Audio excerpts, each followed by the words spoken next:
ඕනම වැඩක් අතරමඟ දාලා යනවා පුතා බලන්න ඕන වුණාම. එයාගේ කටේ කොයි වෙලාවෙත් තිබ්බේ පුතාව බලන්න ඕනේ කියන එක. පුළුවන් හැම වෙලාවෙම එයා ඒකට ගියා. එහෙම ගියාට කවදාවත් ඒව හම්බෙලා තිබුණේ නැහැ. එයා ගහේ ලකුණු කරාලු. එයා එතනට ගිය හැම දවසක්. අනේ නිකන් ඉන්නකො බොරුවක් අනේ. එයා ඕනම වැඩක් අතරමඟ දාලා යනවා පුතා බලන්න ඕන වුණාම.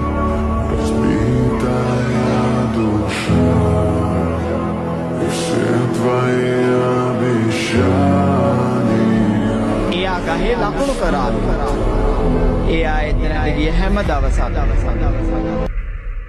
ඇවිල්ලා මම ලොකු වෙන දිහා බලන් ඉඳලා